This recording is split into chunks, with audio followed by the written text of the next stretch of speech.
एक व्यावसायिक उपक्रम को आरंभ करने के विभिन्न वित्त के स्रोत, sources of finance for starting a business. किसी भी व्यवसाय को शुरू करने के लिए वित्तीय संसाधनों की आवश्यकता होती है। ये वित्त विभिन्न स्रोतों से प्राप्त किया जा सकता है, जिन्हें मुख्य रूप से दो श्रेणियों में विभाजित किया जा सकता है। 1. आंतरिक स्रोत, इंटरनल सोर्सेज। बाहरी स्रोत, एक्सटर्नल सोर्सेज। 1. आंतरिक स्रोत, इंटरनल सोर्सेज ऑफ फाइनेंस। आंतरिक स्रोत वे हैं जो उद्यम के भीतर से ही उपलब्ध होते हैं। स्वयं का बस सेविंग्स। उद्यमी अपने व्यक्तिगत बचत का उपयोग व्यवसाय शुरू करने के लिए कर सकता है। ये सबसे प्राथमिक और सुरक्षित स्रोत है। अवशिष्ट लाभ, रिटेन्ड अर्निंग्स। पहले से संचालित व्यवसाय से बचाए गए लाभ का उपयोग विस्तार के लिए किया जा सकता है। मित्र और परिवार। उद्यमी अपने परिवार और दोस्तों से ऋण या निवेश प्राप्त कर सकता है। ये कम ब्याज दर पर या बिना ब्याज के हो सकता है। सरकथाओ, बाहरी सोर्स ऑफ फाइनेंस। बाहरी स्रोत वे होते हैं जो उद्यम के बाहर से प्राप्त होते हैं।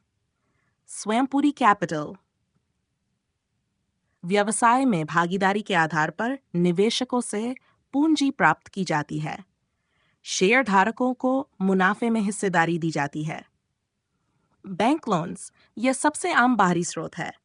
बैंक व्यवसाय योजना के आधार पर ऋण प्रदान करते हैं। इसे दीर्घकालिक या अल्पकालिक ऋण के रूप में लिया जा सकता है। सरकारी योजनाएं। सरकार द्वारा एमएसएमईज और स्टार्टअप्स के लिए विशेष ऋण योजनाएं चलाई जाती हैं, जैसे Mudra Yojana, startup India fund, small industries development bank of India. IV, angel निवेशक। ये वे व्यक्ति होते हैं जो प्रारंभिक चरण के स्टार्टअप में निवेश करते हैं और बदले में शेयर प्राप्त करते हैं। V, venture capital. उच्च विकास क्षमता वाले स्टार्टअप में वेंचर कैपिटल फर्म्स द्वारा निवेश किया जाता है। ये निवेश वित्तीय सहायता के साथ साथ मार्केटिंग और प्रबंधन में भी मदद करता है। जन सहयोग वित्त पोषण। ऑनलाइन प्लेटफॉर्म के माध्यम से छोटे छोटे निवेशकों से धनराशि जुटाई जाती है। उदाहरण किकस्टार्टर, इंडिगोगो। व्यापारिक ऋणदाता। व्यवसाय अपने आपूर्तिकर्ताओं से उधार पर सामान खरीद सकता है और बाद में भुगतान कर सकता है। डिबेंचर और बॉन्ड।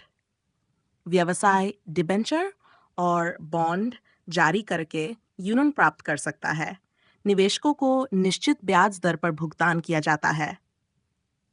वित्त के स्रोतों के चयन को प्रभावित करने वाले कारक, factors affecting the selection of sources of finance. Finance स्रोत का चयन करते समय निम्नलिखित कारकों पर विचार करना आवश्यक है। U1, पूंजी की आवश्यकता, अमाउंट ऑफ कैपिटल रिक्वायर्ड। छोटे व्यवसाय को कम पूंजी की आवश्यकता होती है, इसलिए वे आंतरिक स्रोतों पर निर्भर हो सकते हैं। बड़े व्यवसाय को अधिक पूंजी की आवश्यकता होती है, जिसके लिए बाहरी स्रोत आवश्यक हो सकते हैं।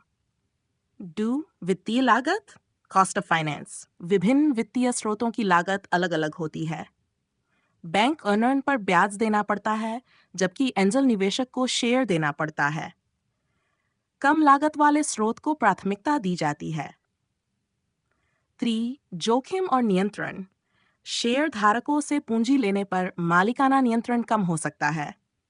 बैंक एंड में नियंत्रण बना रहता है, लेकिन वित्तीय जोखिम अधिक होता है। सोर, व्यवसाय की प्रकृति और आकार, बिजनेस। छोटे व्यवसाय अक्सर स्वयं पूंजी और मित्रों से उधार लेते हैं। बड़े व्यवसाय को बैंक ऋण, डिबेंचर और वेंचर कैपिटल की आवश्यकता होती है। 5. व्यवसाय का चरण। प्रारंभिक चरण में व्यवसाय को एंजल निवेशक या क्राउड फंडिंग की आवश्यकता होती है। विस्तार के चरण में बैंक ऋण या वेंचर कैपिटल उपयुक्त होता है।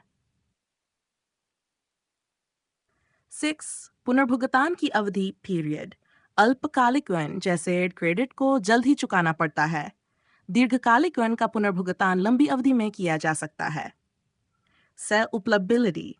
कुछ स्रोत जैसे सरकारी अनुदान सभी व्यवसायों के लिए उपलब्ध नहीं होते हैं। बैंक ऋण आसानी से उपलब्ध हो सकता है यदि व्यवसाय की क्रेडिट रेटिंग अच्छी हो। आर्थिक और कानूनी स्थिति, इकोनॉमिक एंड लीगल एनवायरनमेंट, अर्थव्यवस्था की स्थिति और कानूनी नियम भी वित्त के स्रोतों को प्रभावित करते हैं। यदि अर्थव्यवस्था मजबूत है, तो निवेशक अधिक तैयार रहते हैं। किसी भी व्यवसाय के लिए सही वित्तीय स्रोत का चयन उसकी आवश्यकताओं, वित्तीय स्थिति और जोखिम उठाने की क्षमता पर निर्भर करता है। छोटे व्यवसाय अक्सर आंतरिक स्रोत या कम लागत वाले उनका चयन करते हैं। बड़े व्यवसाय और स्टार्टअप्स बाहरी निवेश, वेंचर कैपिटल और एंजल निवेशकों पर निर्भर करते हैं। उचित स्रोत का चयन व्यवसाय की स्थिरता, विकास और लाभप्रदता सुनिश्चित करने में मदद करता है।